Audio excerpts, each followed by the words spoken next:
Hi, this is Garry Glaub in Mooresville, North Carolina. We are continuing our study on the book of Job. We're up to lesson 16 and we're covering verses 23 through 25 today.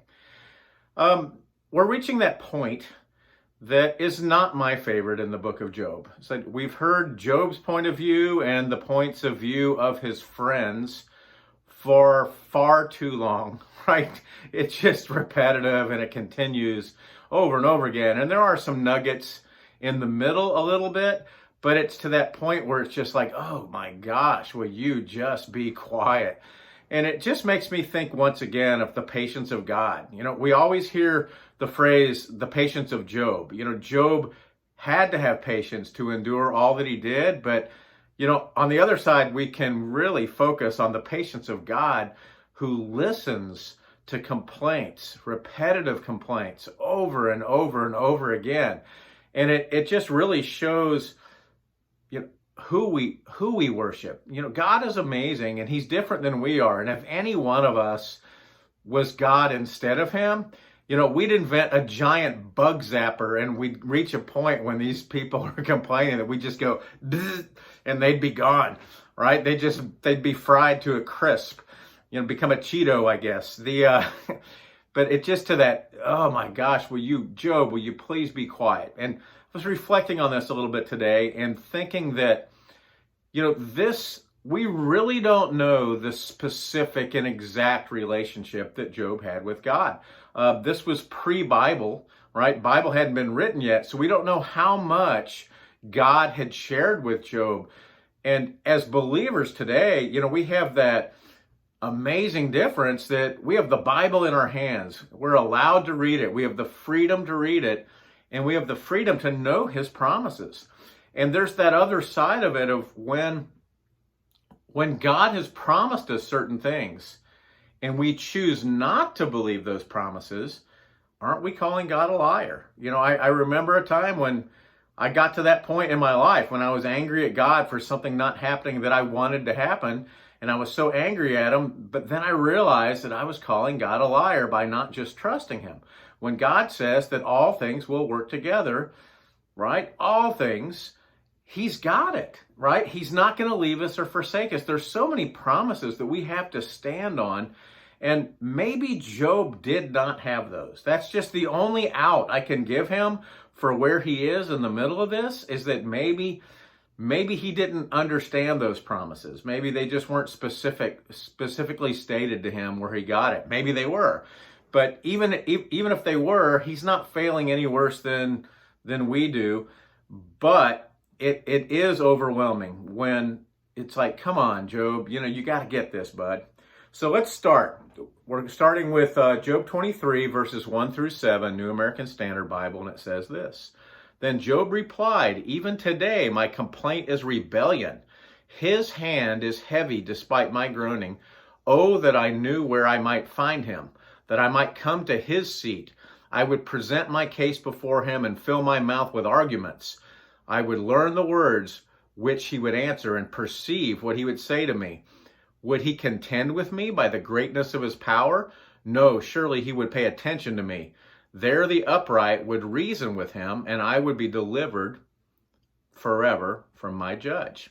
It's like, guess what, Job? You don't have to go where God is. God's listening to every word you say. He's there right now. He's hearing every word you say, and don't worry, you're going to hear from him shortly. Just wait till God appears in chapter 38.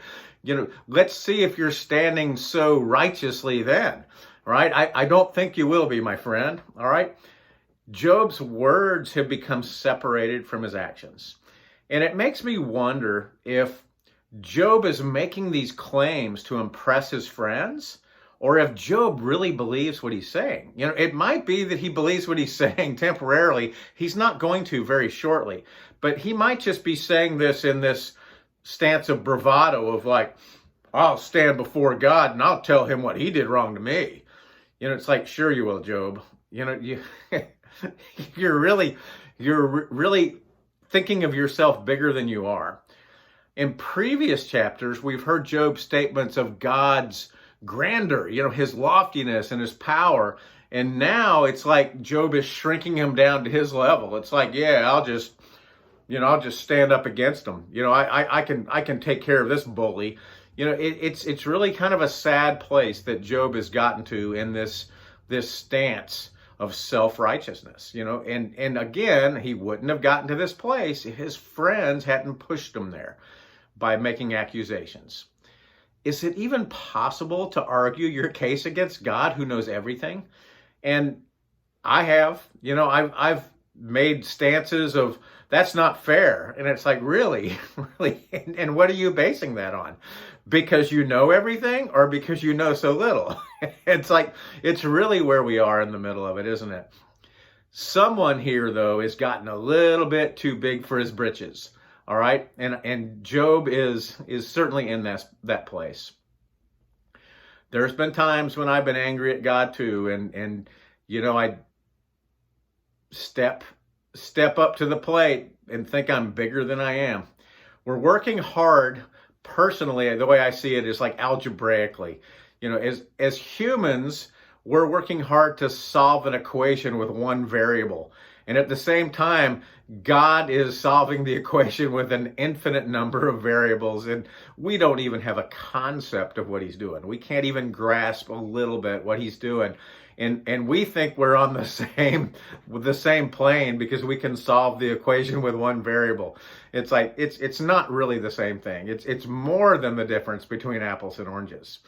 So when dealing with God's plans, our acceptance is much more important than our understanding. I think that's a really important concept to understand. Regardless of what we want, God's plan will happen. So let's finish chapter 23. This is verses 8 through 17 in the New American Standard Bible. Behold, I go forward, but he is not there, and backward, but I cannot perceive him. When he acts on the left, I cannot behold him. He turns on the right, I cannot see him. But he knows the way I take. When he has tried me, I shall come forth as gold. My foot has held fast to his path. I have kept his way and not turned aside. I have not departed from the command of his lips. I have treasured the words of his mouth more than my necessary food. But he is unique, and who can turn him? And what his soul desires, that he does. For he performs what is appointed for me, and many such decrees are with him. Therefore, I would be dismayed at his presence. When I consider, I am terrified of him. It is God who has made my heart faint, and the Almighty who has dismayed me. But I am not silenced by the darkness, nor deep gloom which covers me. Personally, I don't think Job's friends are even listening anymore, right? It's just gotten to that point where it's like, oh my goodness, will you just be quiet? And he's feeling the same way about them when they speak. But he seems to be pleading his case now, doesn't he? Like, for instance, my foot has held fast to God's path. I haven't turned aside. I have followed his laws. I have treasured God's words. So either Job's words are true or they're not true. And if they're true, and Job certainly thinks that they are, all right, he needs to stand on that, right? No matter what's happening, I know that, I'm trusting God the way that I should. Stand on that and trust that God will handle the situation. But instead, he's trying to, at the same time, he's pleading his case of these are all the things I've done, and I really feel like you're wronging me, God. What you're doing is wrong. That's the place where he ventures from correctness into that self-righteousness that becomes so dangerous, all right? Anytime we have an issue with a person, with another person, a great first step is to logically look at the situation and think, okay, how have I erred in this situation? What have I done wrong? And if we have done something wrong, it's our part in it to go to that person and to make it right the best we can, to ask for forgiveness, to apologize for what we've done. And you know what? We're human. We're going to make mistakes. How they receive it is up to them. If they choose not to forgive you, still you've done your part. You've done your part by asking for forgiveness, right? And I think that's an important step. But Job, even in this interaction with God, where the first step that Job should have made, and I assume he had, was to reflect on this situation and figure out, is there something I've done wrong here? And ask for forgiveness. And even if he can't figure out anything that he's done wrong, he still could ask for forgiveness for what he might not be remembering or he might have perceived differently. And that's a great first step to be. And I just think that that's the same way we should be with other people, right? Is that ask for forgiveness. Even if it's, forgive me, even if it's something I didn't realize that I did, I'm really sorry. Try to make it right. But there are those times when if they don't receive it, it's really not up to you. You can't handle that. We're all going to make mistakes, right? And it's okay with toxic people that will continue to just knock you down over and over again. It's okay to walk away from them. And I think about that common saying that, insanity is doing the same thing over and over again and expecting the same result or a different result, excuse me, is that, we're really crazy if we keep putting ourselves in a situation where that same person is going to just destroy us over and over again. There's a time when it's okay to walk away. And you can still love them and you can still pray for them, but walking away, it's important because it protects you as well, right? But again, this isn't Job's relationship with another person. This is Job's relationship with God. So he should know that either that God isn't doing this to him, he should know that, or if he's asked forgiveness, let it go. God will handle that. God's not the one that's not going to forgive us when we ask him to. All right. So let's start chapter 24. We're going to do verses 1 through 12. Again, reading from the New American Standard Bible, it says this: Why are times not stored up by the Almighty, and why do those who know him not see his days? Some remove the landmarks. They seize and devour flocks. They drive away the donkeys of the orphans. They take the widow's ox for a pledge. They push the needy aside from the road. The poor of the land are made to hide themselves altogether. Behold, as wild donkeys in the wilderness, they go forth seeking food in their activity, as bread for their children in the desert. They harvest their fodder in the field and glean the vineyard of the wicked. They spend the night naked, without clothing, and have no covering against the cold. They are wet with the mountain rains and hug the rock for want of a shelter. Others snatch the orphan from the breast, and against the poor they take a pledge. They cause the poor to go about naked without clothing, and they take away the sheaves from the hungry. Within the walls they produce oil. They tread wine presses, but thirst. From the city men groan, and the souls of the wounded cry out. Yet God does not pay attention to folly. All right, did anyone laugh at the timing of this statement? The opening statement in Job 24, Job's mentioning some of the sins of others, and one of those sins is removing the landmarks. All right, it's hard to understand exactly what Job is referring to there, but when I think of a landmark in that time, it would be similar to a route finder, right? So people see certain landmarks and they know where to turn and what to do. It's before the time of streets. But I also think that, there's those ways of being a good neighbor.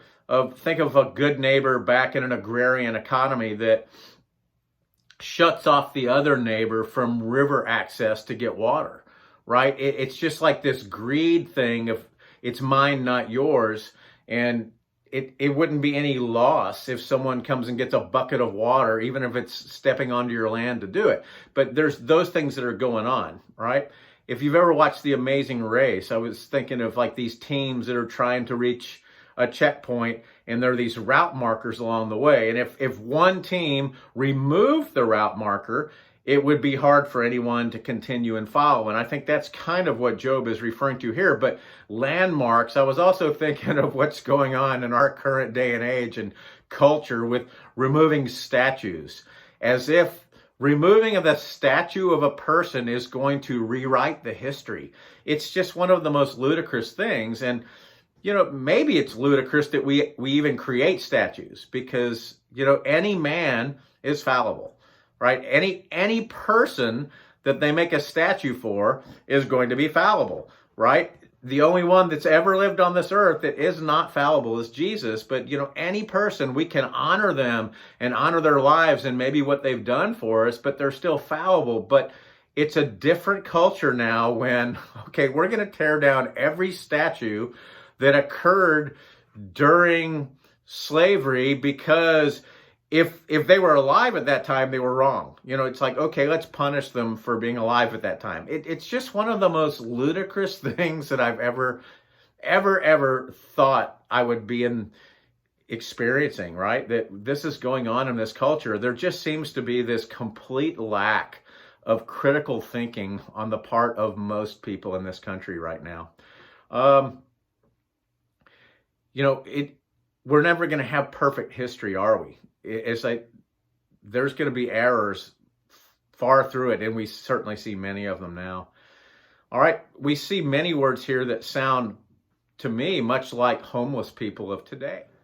Thinking about homelessness is a pretty complex subject, right? I have Christian friends that are on both sides of it, where some that are very involved in a homeless ministry and others that are completely offended by homeless people. And it really doesn't matter how a homeless person gets into that situation, whether it's bad decisions, just unlucky, drugs, alcohol. There's many reasons that they can be there, but bottom line is every single one of them is redeemable, and every single one of them was created by God. And I understand that everybody is not going to be interested in one specific ministry, but the people that are called to that ministry, it's not an easy one. It's not, there's going to be lots of disappointments, but sharing Jesus to someone that's broken is always something that's important and special for a believer to do. All right. I have a good friend that, made a statement to me once that changed me quite a bit, that each one of those homeless people has a different and unique story to tell. And instead of grouping them all together, if you take the time to listen to their story, you're going to have a better way to how you can help them if you can, right? Some you can't. You can offer, but you can't really do much. But just think about, Jesus said the poor will always be among us. We're always going to have these downtrodden, disenfranchised people. It's always going to be there. And, maybe we can help them, maybe we can't, but we shouldn't have a judgmental way of looking down on them when, I'm a sinner saved by grace, and a homeless person that's on the streets for making all the wrong decisions with drugs and alcohol, let's say it's that person, they're still just a sinner that is redeemable, could also be saved by grace. All right, let's look at Job 24, verses 13 through 17. It says this: others have been with those who rebel against the light. They do not want to know its ways, nor abide in its paths. The murderer arises at dawn. He kills the poor and the needy, and at night he is as a thief. The eye of the adulterer waits for the twilight, saying, no eye will see me. And he disguises his face. In the dark they dig into houses. They shut themselves up by day. They do not know the light. For the morning is the same to him as thick darkness, for he is familiar with the terrors of thick darkness. All right, we're hearing lots about different sins here. And Job didn't live his life that way. Job helped the needy, wasn't hurting widows and orphans, and he was helping people. He was a righteous man. We know that because God calls him that, right? It's like talks about how he was, such a special servant of the Lord. And so we know this isn't Job. He's not out murdering people. He's not doing that. But the reason he's mentioning all these different sins is that Job is still battling with the logic of his brain, trying to figure out, okay, here's all these behaviors that occur around the world. These are things that happen. These sins are going on as I speak. But those people aren't under the suffering that I am right now. So why is it that I'm being punished the way that I am? And once again, there's his incorrect statement is that, he's taking it to the point of punishment. He's not being punished, right? This was an arrangement that, God and Satan had that discussion in chapter 1, and God wanted Satan to see how righteous his servant Job was. So Satan is attacking Job, and God is allowing it for a purpose. And always, know that God's purpose is drawing us closer to him. No matter, we know that there's more purposes than that are going on here, but at least one of them is, as close as Job is, God still wants to bring him closer, right? All right, but I was also thinking of all these people that Job's mentioning. Some of them are just like Job, and they can be looked at as wrong place at the wrong time. It talks about a murderer going in and killing a needy person. Well, when they did that, it wasn't for the needy person's possessions, most likely. If that person had nothing and this person is still killing them, it's just out of just evil, isn't it? But that person that's getting killed there, did they deserve it? Did they? It's like, no, they didn't. And the same thing, we can't look at everything that we're going through and trying to figure out if we've earned this or not earned this. And if we haven't earned it, it's wrong. That's not the truth on a broken, sinful world, right? Sin is going to occur in a broken and sinful world. And we can't get to decide or feel like we get the chance to decide whether it's fair or not. It's really up to God's plan what happens in our lives. And we lose sight of, our physical eyes get in the way of our spiritual eyes, of just understanding that whatever God's purpose and plan is for each one of us on this earth, as long as we've covered that most important detail of making Jesus our Lord and Savior, this life will pass like a blink of an eye, and then we'll be with him for eternity. That's all that really counts. And while we're here, hopefully, what we should be doing is trying to make a Jesus impact on a deaf and dying world, right? That's exactly the reason we're here, is that God wants us to take the family he's put us into and increase that family, right?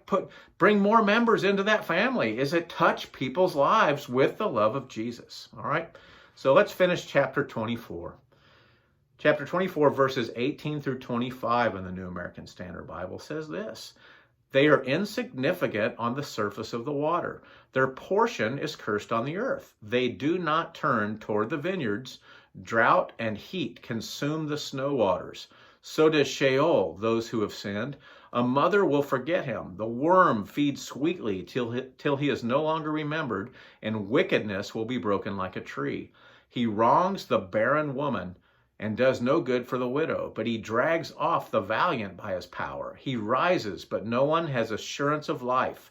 He provides them with security, and they are supported, and his eyes are on their ways. They are exalted a little while when they are gone. Moreover, they are brought low, and like everything gathered up, even the heads of grain, they are cut off. Now, if it is not so, who can prove me a liar and make my speech worthless?" Job is asking that question that everyone has asked. Why is God letting this happen to me? Or a stronger version of that question, why is God doing this to me? It's easy we think about coveting is one of the sins mentioned in the Ten Commandments. We can covet a person's life just as easily as we can covet anything else. It's like we can see the car they drive in with, or the vacation they go on, or the supposed ease in their lives, right? And I think that, Job at one time had a life that was probably many people did covet. No one's coveting his life right now, all right? But we think that someone has it easier than we have it. It's not really up to us. It's up to God, right? We can do our best, but there's going to be reasons that God has for putting us in situations, and that reason, once again, is typically to grow closer to him. If you ask a person that has very little and God keeps supplying their needs to barely pay the rent each month and keep that roof over their head, you know what? Their trust in Jesus is very likely greater than the wealthy person who can trust in their own hands, right? There are blessings in having to trust in Jesus. So there's blessings in going through difficult times. We grow through those things. But at the same time, I think that, we can look at Job's suffering and we can pile on Job a little bit for like not trusting in the Lord the way maybe he should have, but it's not a walk in the park. And don't forget that in the middle of suffering, when you're suffering with, you've lost everything. So Job's suffering is physical, and it's also anguish from losing his children. But he's got these boils, he's scraping off with a potsherd at night, he's not sleeping, so the exhaustion is just creating this downward spiraling curve where it's just getting worse and worse for him. He's not making the most logical decisions, is he? And I think we all can get there. I think of the Jews in Nazi Germany that were in the concentration camps. Corrie ten Boom comes to mind of someone that, found a relationship with Jesus. Is that, I can't imagine being in a situation that level of bad when you just don't know if it will end or when, either one, but the pain is continuous and just, you're surrounded every single moment. It has to be just brutally hard. But bottom line again, we live on a sinful earth. Right? A broken earth. And these things are going to happen. There's going to be suffering. And if we just keep our spiritual eyes focused where they need to be, that, this is going to pass. No matter when it does, we know that it will. It's going to pass and we're going to be with the Lord. We might die before it passes. But regardless, if that's God's plan in our lives, He's going to hold our hand through every step. And we need to remember that. We have to remember this is not heaven. All right? It's not.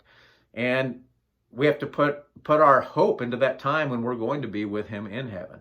All right, so Job has spoken for 2 chapters. Now we're going to hear this little whimper from Bildad. The last statement from Bildad in it, and it's only 6 verses. Thank you for not saying so much, Bildad. All right, so Bildad the Shuhite, this is Job 25, verses 1 through 6. Then Bildad the Shuhite answered, dominion and awe belong to him. Who establishes peace in his heights? Is there any number to his troops? And upon whom does his light not rise? How then can a man be just with God? Or can he be clean who is born of a woman? If even the moon has no brightness and the stars are not pure in his sight, how much less man, that maggot, and the son of man, that worm? All right, Bildad doesn't have much to say here. And we don't know if he was just exhausted from listening to Job or it's like throwing in the towel. I'm just not really sure. But remember, Bildad is a little bit of a legalist. So he see things very cut and dry, black and white. It's this way or that way. No wiggle room in the middle, okay? Almost everything he says here is truth. And let's look at verse 4. Certainly that was a nugget. I like that one. How then can a man be just with God, or how can he be clean who is born of woman? Right? Perfectly true statement. Everything that Bildad said there was true, except for there's one little situation here where this verse isn't true. Right? There was one man that was born of an unclean woman that was just with God, that was pure, and that was Jesus. So it's amazing that in this first book that was probably completed in the Bible, we're already pointing forth to that virgin birth. And it's very doubtful that Bildad had any idea that that's part of God's plan that was going to occur down the road, that Jesus was going to come to earth the same way that we came. He didn't come from a spaceship. He arrived exactly the same way that each of us enter this world so that he could be one of us and we would have that ability to look at Jesus as one of us, and then when he led us, it'd be easier to listen to him. God had an amazing plan there. All right? Otherwise, without Jesus in our lives, we're going to be doing exactly what Bildad said there. We're going to be destined for death, and worms and maggots. The maggots are going to eat us, and we are but a worm. That's exactly what it is. So Eliphaz and Bildad have now spoken 3 times. Zophar spoke twice, and that's all. So there's 8 responses from Job's friends. At the same time, Job has spoken 8 times, and even more lengthily than his friends did. So we've heard like 16 speeches right now arguing this point. And we're going to hear again, maybe it's Job's 8th one is coming up. We're going to hear from him again. And it's lengthy. It's like 5 chapters of Job just continuing on the same course. It's like, certainly his friends are just done with it and not hearing. And it makes me think of, some of these, they're probably just nodding, right? They've gone into that rhythmic nodding. It's like, I'm not listening to you, but if I put in this nod, like every 40 seconds, you'll at least think that I'm listening. We get to that point. How does God do it? How does he listen to our mindless wonderings in this same way? And my goal next week is to get through all 5 of those chapters.